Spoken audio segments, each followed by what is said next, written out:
Sekaligus untuk mempersiapkan acara Gebyar Muharram.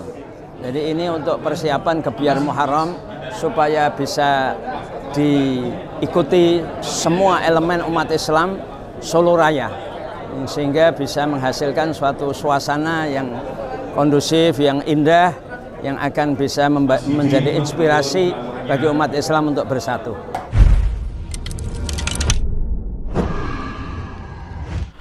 Assalamualaikum warahmatullahi wabarakatuh. Waalaikumsalam warahmatullahi wabarakatuh. Alhamdulillahirabbil alamin.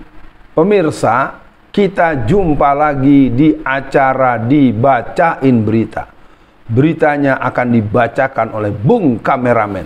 Silakan. Siap, terima kasih Bung Alfian.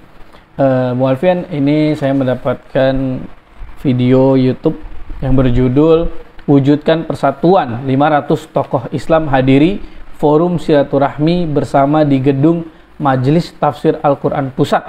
Ada spanduknya Silaturahmi bersama umat Islam Surakarta. Nah, di awal video ini ada mukanya Ustadz Alfian Tanjung atau Bung Alfian. Nah, ini acara apa nih Bung Alfian nih? Silaturahmi bersama sebenarnya ini dalam rangka halal bihalal. Tapi karena halal bihalal bersama, bulan Syawalnya sudah terlewat, maka kita sebut silaturahmi bersama, begitu saja. Bismillahirrahmanirrahim.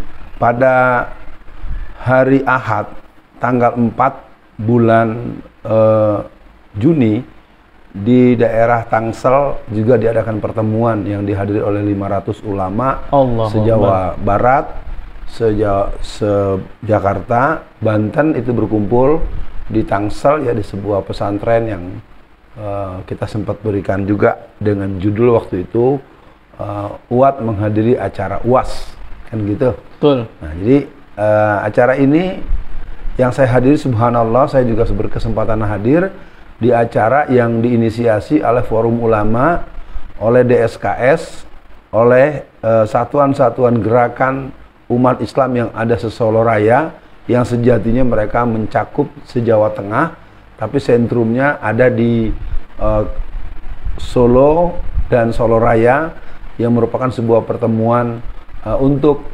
merespon situasi, untuk mengantisipasi, deteksi dini, dan yang jelas mengokohkan ikatan kebersamaan dalam bingkai iman menuju masyarakat yang bertakwa. Ya, Bung Alfian, jangan-jangan ini bahas politik juga nih Bung Alfian untuk 2024. Nah, tapi Bung Alfian, sebelum saya bertanya-tanya tentang acara itu gimana nya Bung Alfian, saya teringat Bung Alfian pernah mengisi di Majelis Tafsir Al-Quran ketika almarhum Ustadz Sukino masih hidup, Bung Alfian. Nah, apa yang Bung Alfian ingat dari sosok Ustadz Sukino, Bung Alfian? Karena saya pernah membersamai Bung Alfian dan saya sangat melihat itu 6 lantai full, Bung Alfian. Silakan Bung Alfian. Acara kita memang di lantai 2, lantai atas yang tadi Bung Kameramen bilang tidak digunakan karena yang hadir sekitar 500-an orang, jadi cukup satu lantai yang cukup luas itu terpenuhi. Pak Ustadz Sukino adalah seorang kader umat. Di masa remajanya beliau dikenal sebagai kader Pelajar Islam Indonesia, PII. Jadi beliau punya ikatan emosional dengan perjuangan Islam, dan beliau juga punya jiwa yang istiqomah untuk menghindari ajaran Islam dari pengaruh ajaran-ajaran yang merusak akidah.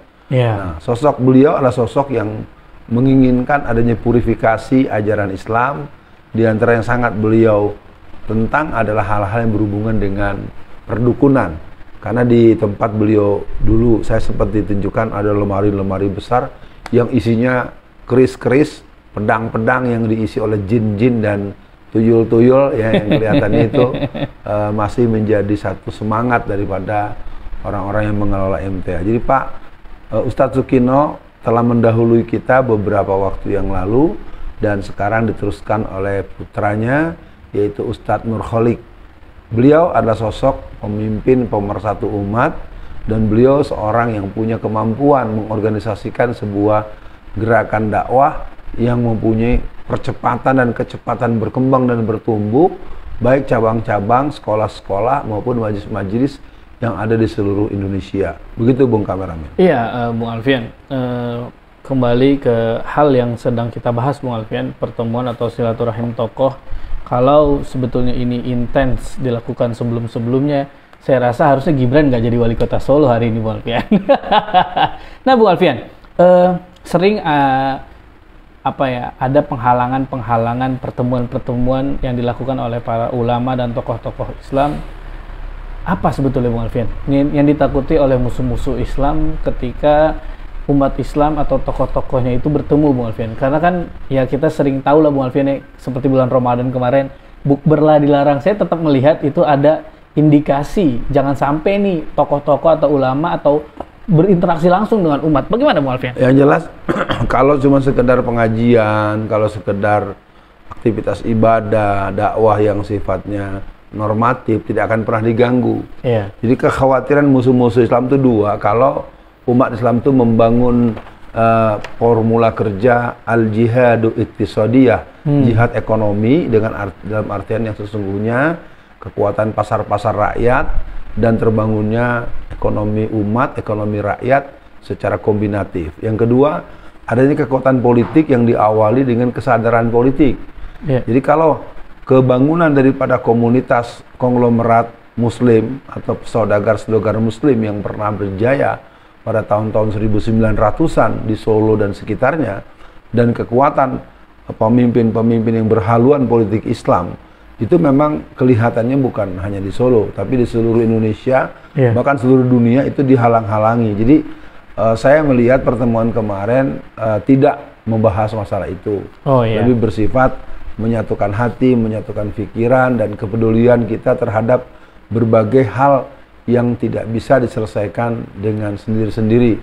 Alhamdulillah perwakilan Muhammadiyah juga bisa hadir, perwakilan NU juga bisa hadir.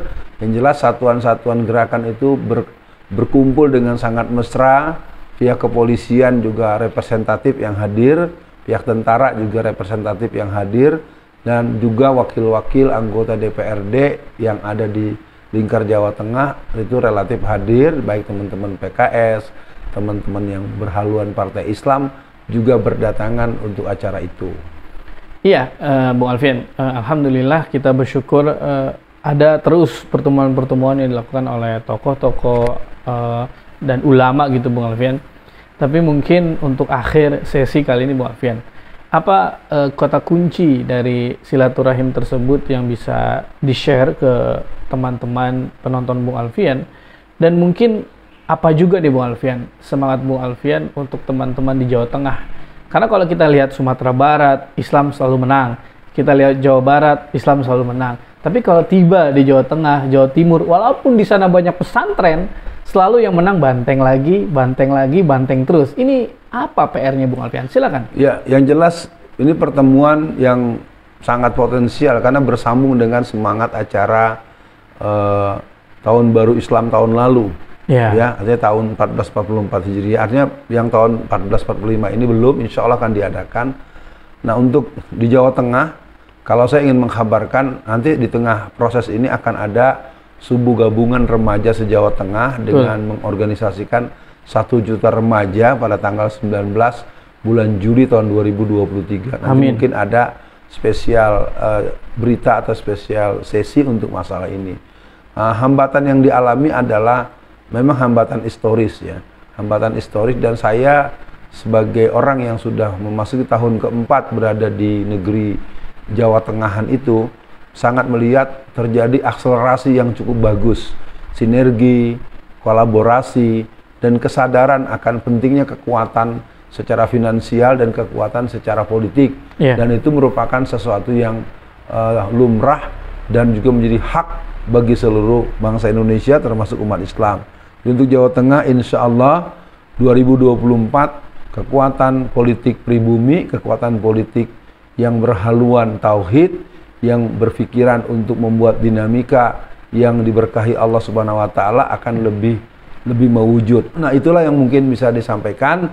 Untuk acara itu berjalan dengan luar biasa, dihadiri 500 orang dari sekitar 80 sampai 120 kelembagaan yang diundang dalam acara itu. Sekian untuk Solo dari Solo untuk Indonesia, dan Indonesia akan menjadi negara yang diberkahi Allah dengan masyarakat yang bertakwa kepada Allah Subhanahu wa taala. Assalamualaikum warahmatullahi wabarakatuh. Waalaikumsalam warahmatullahi wabarakatuh.